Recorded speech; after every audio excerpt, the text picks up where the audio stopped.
फतेहपुर में आज कांग्रेस प्रदेश अध्यक्ष अजय राय ने हरिओम वाल्मीकि के परिजनों से की मुलाकात। दलित उत्पीड़न पर योगी सरकार को घेरा। कांग्रेस प्रदेश अध्यक्ष अजय राय रविवार को सदर कोतवाली क्षेत्र के तुराब अलीपुरवा पहुंचे, जहां उन्होंने मृतक हरिओम वाल्मीकि के परिजनों से मुलाकात की और सांत्वना दी। अजय राय ने हरिओम की 13वीं कार्यक्रम में भी शामिल होकर दिवंगत आत्मा की शांति के लिए प्रार्थना की। इस दौरान उन्होंने दलितों के बढ़ते उत्पीड़न के मामलों पर योगी सरकार को घेरते हुए कहा कि प्रदेश में कानून व्यवस्था पूरी तरह चरमरा चुकी है। उन्होंने कहा कि जब जब चुनाव आते हैं, भाजपा नेताओं को जनता की याद आती है, परंतु उनके शासन में गरीबों को और दलितों का लगातार शोषण हो रहा है। अजय राय ने आगे कहा कि बिहार में अब महागठबंधन की सरकार बनेगी। सुशासन बाबू को शासन बाबू बन चुके हैं, जनता अब उनसे छुटकारा चाहती है। उन्होंने तंज कसते हुए कहा कि चुनाव आते ही सबको याद आता है कि चुनाव आयोग अमित शाह की बस में है। कांग्रेस प्रदेश अध्यक्ष की यह यात्रा न केवल शोक संवेदना व्यक्त करने के लिए रही, बल्कि उन्होंने इस मौके पर केंद्र और प्रदेश सरकार पर तीखे राजनीतिक प्रहार भी किए। आराम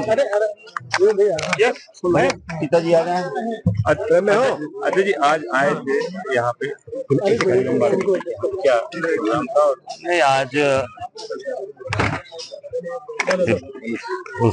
उस बच्चे की आज 13वीं थी, तिरोदशा था।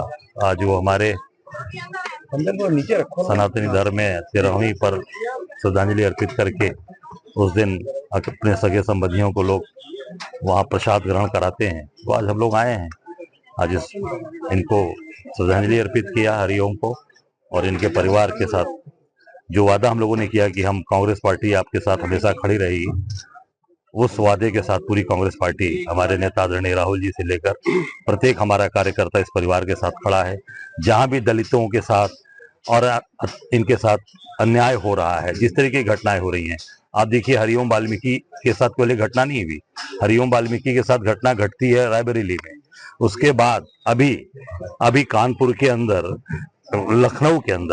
लखनऊ में एक दलित को पेशाब चटवाया आरएसएस के लोगों ने। एक दलित वहां पर भी एक रामपाल रावत को उसको पेशाब चटवाया गया। ये क्या काकोरी के अंदर, ये क्या है?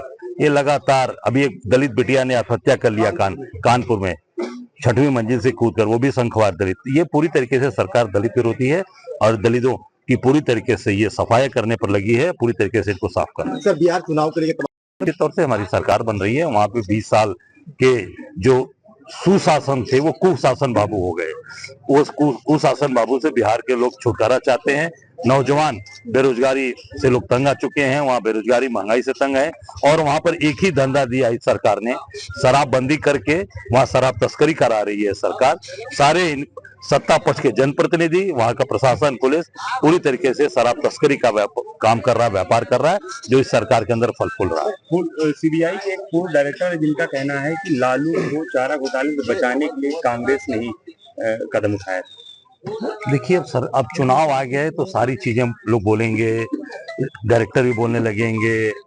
अभी आप एक चीज और अभी सुना होगा आपने कि अमित शाह जी बयान दे रहे हैं, बोल रहे हैं, भाषण दे रहे हैं कि पहले 6 चरण में चुनाव होते थे, 8 चरण में होते थे, अभी 2 चरण में हो रहे हैं। आप हमारी सरकार बनवाइए, हम 1 चरण में चुनाव करा देंगे। इससे ये साबित हो रहा है कि चुनाव आयोग पूरी तरीके से उनके बस में है।